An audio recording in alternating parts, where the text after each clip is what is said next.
오늘 성경 말씀은 출애굽기 15장 22절에서 27절입니다. 적지 않은 성도들은 우리의 삶을 과거 이스라엘 백성들이 광야에서 40년간 살았던 것에 비유합니다. 그만큼 이스라엘 백성들의 광야 생활이 지금 우리의 삶과 많이 연관이 있기 때문입니다.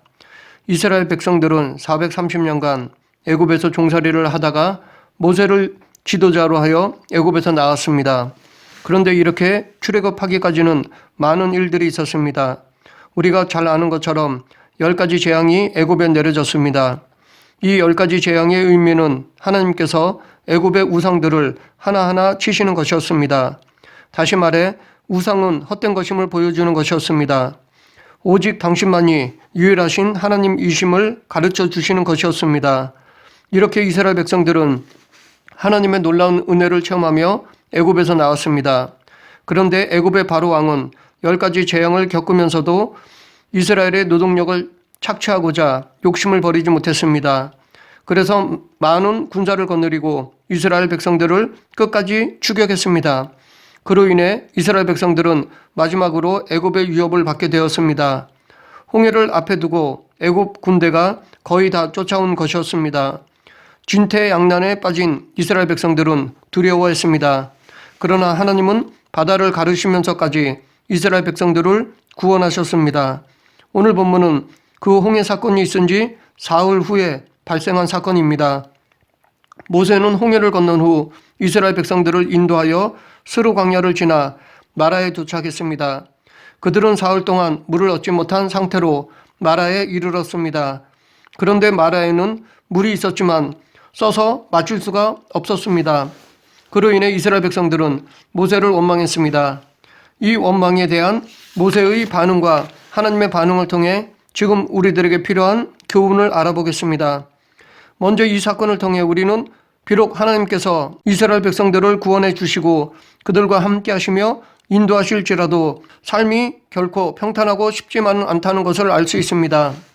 이스라엘 백성들은 하나님께서 홍해를 가르시고 애굽 군대를 바다에 던져 넣으신 사건을 보고 이러하신 하나님이 함께 하시기 때문에 앞으로 자기들의 길은 평탄할 것으로만 생각했을 것입니다. 그러나 실제는 그들의 생각과는 달랐습니다. 그들은 홍해를 건넌 것을 감격하여 찬송을 불렀지만 그 기쁨이 얼마 지나지 않아 마실 물을 얻지 못하자 또다시 모세를 원망하게 되었습니다.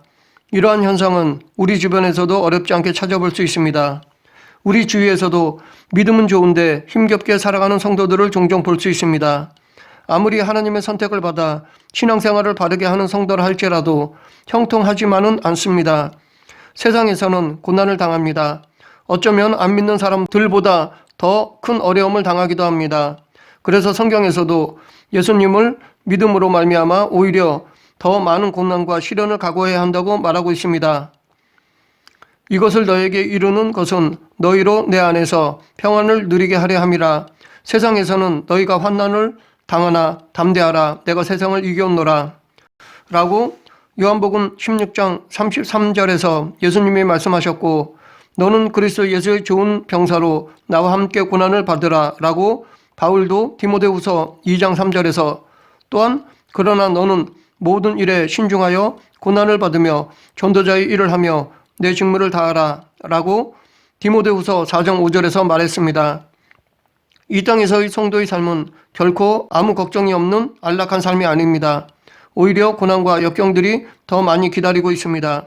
그럼에도 불구하고 믿음을 지키는 성도는 예수님이 함께 하시기 때문에 결국 영생을 얻습니다.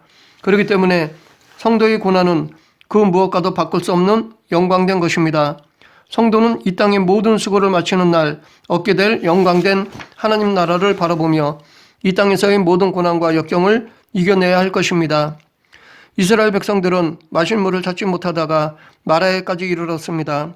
그런데 마라에는 물은 있지만 써서 마시지 못하자 모세를 원망했습니다. 이들의 상황을 인간적으로 본다면 그럴 수도 있다고 생각이 듭니다. 왜냐하면 사막에서 가장 필수적인 것이 물인데 가지고 있는 물은 없고 먹을 물을 찾을 가능성은 전혀 없기 때문입니다. 광야에서 마실 물을 찾지 못한다는 것은 곧 죽음을 의미하는 것입니다. 그렇기 때문에 인간적으로 보면 그들의 원망은 충분히 이해가 되는 것이었습니다. 그러나 이 상황을 믿음으로 보았다면 이런 상황에서도 모세를 원망하지 않았을 것입니다.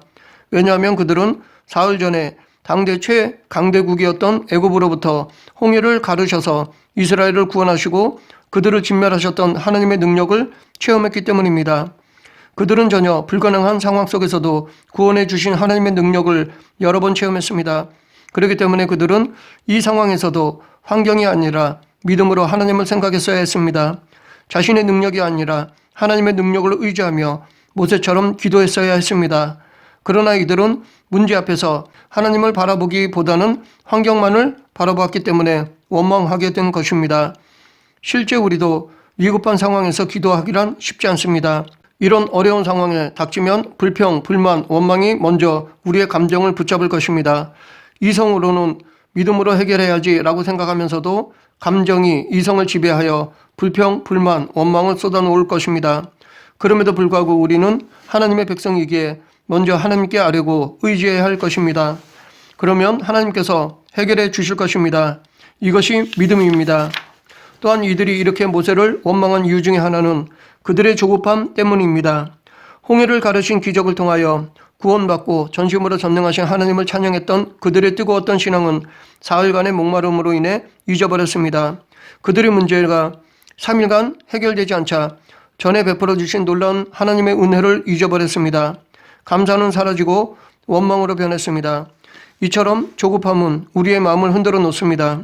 하나님의 신실하심을 의심하게 합니다. 그리고 하나님의 도우심을 기다리지 못하여 결국 믿음을 실족하게 합니다. 사울이 그랬습니다. 그는 사무엘이 정한 기한에 도착하지 않고 또 백성들이 흩어지기 시작하자 더 이상 사무엘을 기다리지 못하고 자신이 직접 번제를 드렸습니다. 눈앞의 문제를 빨리 해결하고자 하는 마음에서 머리로는 하나님의 뜻을 알지만 두려운 감정이 이성을 지배하여 하나님의 말씀에 불순종했습니다. 그로 인해 사울 왕은 하나님께 버림받았습니다. 어찌 보면 사울도 조급함 때문에 하나님께 버림받은 것입니다. 솔직히 인간적으로 보면 사울도 그럴 수도 있겠다고 생각이 듭니다.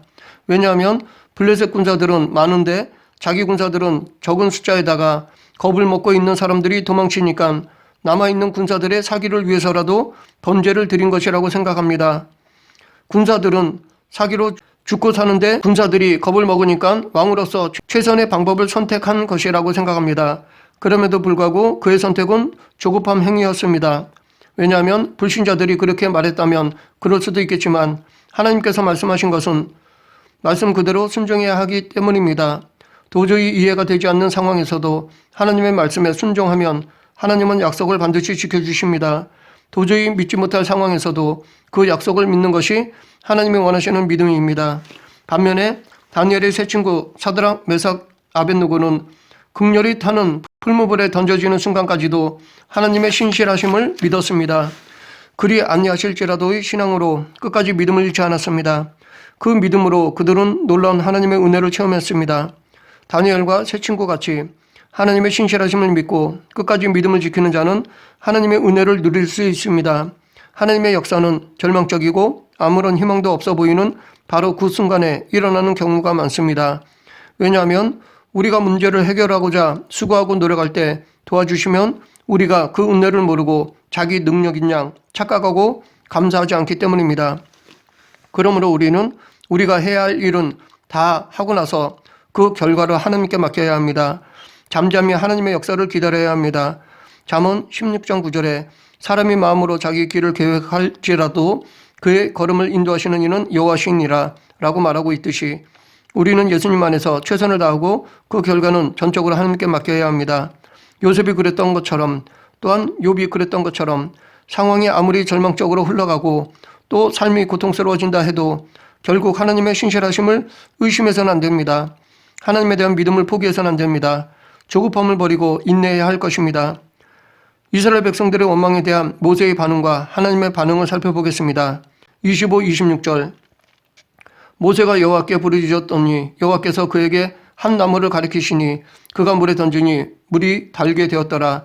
거기서 여호와께서 그들을 위하여 법도와 율법을 정하시고 그들을 시험하실세 이르시되 너희가 너희 하나님 나 여호와의 말을 들어 순종하고 내가 보기에 의를 행하며 내 계명에 귀를 기울이며 내 모든 규례를 지키면 내가 애굽 사람에게 내린 모든 질병 중 하나도 너희에게 내리지 아니하리니 나는 너희를 치료하는 여호와임이라. 먼저 모세의 반응을 보면 모세는 여호와께 부르짖었습니다. 문제 앞에서 기도했습니다. 모세는 자신의 능력과 지혜로는 문제를 해결할 수 없다는 것을 인정하고 하나님의 은혜를 간구했습니다. 이런 모습은 이스라엘 백성들이 문제 앞에서 불만을 토로하고 원망하는 모습과 대조를 이룹니다. 한편 하나님께서는 모세의 기도를 들으시고 마치 그의 기도를 기다리시기라도 하셨던 것처럼 즉시로 문제를 해결해 주셨습니다. 그 많은 백성들이 해결하지 못한 문제를 모세 한 사람의 기도로 해결되었습니다. 단 한 사람의 기도로 누구도 해결하지 못한 문제가 완전히 해결된 것입니다. 그래서 혹자는 기도하지 않는 한 민족보다 기도하는 한 사람이 더 무섭다라고 말합니다. 이처럼 기도는 놀라운 능력을 발휘합니다. 성경에 보면 여호수아의 기도는 태양을 멈추게 하였습니다. 엘리야의 기도는 3년 6개월간 비가 오지 않게 하였고 또한 그가 기도함으로 비가 내렸습니다. 히스기야의 기도는 그의 생명을 15년이나 연장시켰을 뿐만 아니라 태양을 15도나 뒤로 물러나게 했습니다. 모르드게와 에스더의 기도는 민족 말살 위기에 처한 유대인을 구했습니다. 느헤미야의 기도는 멸망한 이스라엘 성벽을 재건할 수 있게 하였습니다. 이뿐 아니라 엘리야, 엘리사, 베드로, 바울 이들은 기도를 통하여 죽었던 사람을 살리기까지 했습니다. 이 밖에도 수없이 많은 믿음의 기도들이 기적을 일으켰으며 오늘날에도 그 기적은 계속되고 있습니다. 이러한 기도의 능력은 결코 어떤 특정한 사람만의 전유물이 아닙니다. 그것은 하나님을 믿는 모든 자들에게 주신 하나님의 은혜입니다. 예수 그리스도는 그의 제자들에게 너희가 내 이름으로 무엇을 구하든지 내가 행하리니 이는 아버지로 하여금 아들로 말미암아 영광을 받으시게 하려 함이라.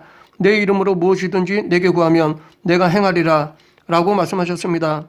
또한 너희가 기도할 때 무엇이든지 믿고 구하는 것은 다 받으리라 라고 말씀하셨습니다. 바울도 아무것도 염려하지 말고 다만 모든 일에 기도와 간구로 너희 구할 것을 감사함으로 하나님께 아뢰라. 그리하면 모든 지각에 뛰어난 하나님의 평강이 그리스도 예수 안에서 너희 마음과 생각을 지키시리라 라고 하였습니다. 그러므로 성도는 모든 문제 앞에서 기도해야 합니다. 기도는 우리의 문제를 하나님께 아뢰는 통로입니다. 다시 말해 우리의 문제를 온전히 해결하는 방법입니다. 그렇다고 아무것도 안 하고 기도만 해서는 안 됩니다. 자기가 할 책임과 의무는 다하며 기도해야 합니다. 기도와 함께 순종이 있어야 하는 것입니다. 그럴 때 하나님은 역사해 주십니다. 다음으로 하나님의 응답을 살펴보겠습니다. 하나님은 모세에게 한 나무를 가리켜 물에 던지라고 하셨습니다. 하나님의 지시에 따라 모세가 던진 한 나무로 인해 숯물이 단물로 되었습니다. 그런데 모세가 마라의 샘물에 던진 나무 자체에 무슨 효력이 있어서 숯물이 단물로 된 것이 아닙니다. 나무는 단지 하나님의 능력을 나타내기 위한 도구일 뿐입니다. 숯물을 단물로 바꾼 것은 나무의 효력이 아니라 하나님의 능력이었습니다. 이뿐 아니라 우리의 숯물을 단물로 바꾸시는데 하나님이 사용하신 한 나무가 있습니다. 그것은 바로 예수 그리스도의 십자가입니다. 베드로는 이 십자가를 친히 나무에 달려 그 몸으로 우리 죄를 담당하셨으니 이는 우리로 죄에 대하여 죽고 의에 대하여 살게 하려 하심이라. 그가 채찍에 맞음으로 너희는 나음을 얻었나니 라고 말하고 있습니다. 하나님은 예수 그리스도의 십자가로 우리의 쓴물 즉 죽음을 단물 즉 영생으로 바꾸셨습니다. 다시 말해 죄와 허물로 인하여 영원히 고통당하며 죽을 수밖에 없는 우리를 독생자 예수 그리스도를 보내주시고 그를 십자가에 못 박혀 죽게 하심으로써 우리의 죄의 문제를 해결해 주셨습니다. 이 죄의 문제가 해결됨으로 말미암아 우리는 하나님과의 관계가 회복되었고 하나님과의 관계가 회복됨으로 말미암아 우리의 쓴물이 변하여 단물이 된 것입니다. 또한 예수님의 십자가는 우리가 인생에서 겪는 쓴물을 단물로 바꾸는 능력이 있습니다. 슬픔이 변하여 기쁨이, 근심이 변하여 찬송이, 고통이 변하여 희락이 되게 하는 능력이 있습니다. 그러므로 만약 지금 고통 중에 있다면 십자가를 바라보아야 합니다. 그리고 늘 우리와 함께 하시는 예수님을 믿어야 합니다. 그러면 세상이 줄 수 없는 평강을 주시며 하나님의 놀라운 은혜를 누릴 수 있습니다. 그러나 십자가도 한 나무같이 그 자체로는 아무 능력이 없습니다. 예수님 없는 십자가는 아무 능력이 없습니다. 예수님의 대속을 뺀 십자가는 단지 나무일 뿐입니다. 우리를 죄에서 구원하신 것은 십자가의 효능이 아니라 예수 그리스도의 대속입니다. 그러므로 우리는 십자가를 말할 때는 항상 예수님의 대속을 생각해야 합니다. 계속해서 하나님의 반응을 살펴보면 하나님은 그들을 위하여 법도와 율례를 정하시고 시험하셨습니다. 26절 이르시되 너희가 너희 하나님 나 여호와의 말을 들어 순종하고 내가 보기에 의를 행하며 내 계명에 귀를 기울이며 내 모든 규례를 지키면 내가 애굽 사람에게 내린 모든 질병 중 하나도 너희에게 내리지 아니하리니 나는 너희를 치료하는 여호와임이라. 하나님께서 이스라엘 백성들을 쓴물이 있는 마라로 인도하신 것은 이스라엘 백성들의 믿음을 시험하시기 위한 것이었습니다. 홍해를 건너고 또 홍해 바다 속에 잠겨버린 애국 군대를 목격하였던 이스라엘 백성들이 중심으로 당신을 믿는지 다시 위기가 닥쳐와도 의심하지 않고 전적으로 당신을 의지하는지를 알고자 함이었습니다. 그러나 이스라엘 백성들은 문제 앞에서 하나님의 전능하심을 잊어버렸습니다. 그래서 그들은 자기들을 홍해로 인도하시고 홍해를 갈라 문제를 해결해 주신 그 하나님이 이제는 마라로 인도하시고 쓴물에 대한 해결책을 준비하고 계실 것이라는 믿음을 갖지 못했습니다. 그러다 보니 하나님께 기도하기는커녕 모세만 원망했던 것이었습니다. 문제 앞에서 의지해야 할 대상은 하나님입니다. 하나님은 우리를 시험하시지만 우리가 하나님을 전적으로 신뢰하고 하나님께 도움을 구하면 하나님은 해답도 주십니다.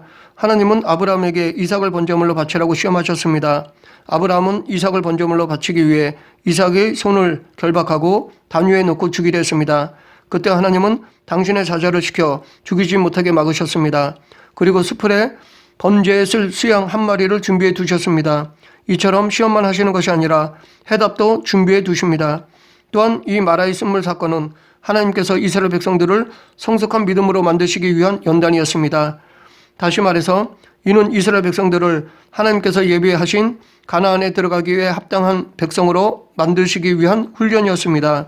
이처럼 하나님은 지금도 우리를 인내와 순종과 자기 부인을 갖춘 성숙한 신앙인으로 만드시기 위해 연단하십니다.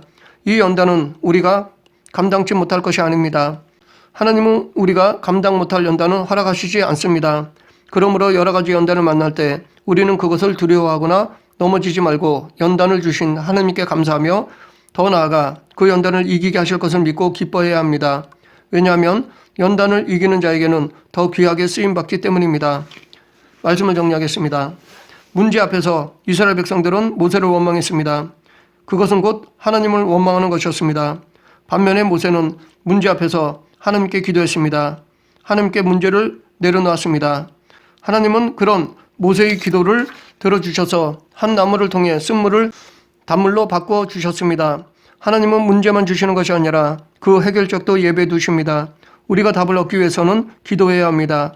하나님을 의지해야 합니다. 그럴 때 문제를 주신 하나님께서 해답도 주십니다. 그러므로 우리는 문제 앞에서 불평, 불만, 원망하기보다 먼저 하나님께 무릎을 꿇는 성도가 되어야 합니다. 하나님께 기도하여 문제를 해결받는 저와 여러분이 되길 간절히 축원합니다. 기도하겠습니다. 사랑과 은혜가 풍성하신 하나님 아버지, 모세가 문제 앞에서 기도했듯이 저희들도 삶 속에서 겪는 문제 앞에서 무릎을 꿇는 성도가 되게 하여 주시옵소서. 문제뿐 아니라 해답도 가지고 계심을 믿고 하나님만 의지하는 성도가 되게 하여 주시옵소서. 예수님 이름으로 기도드립니다. 아멘.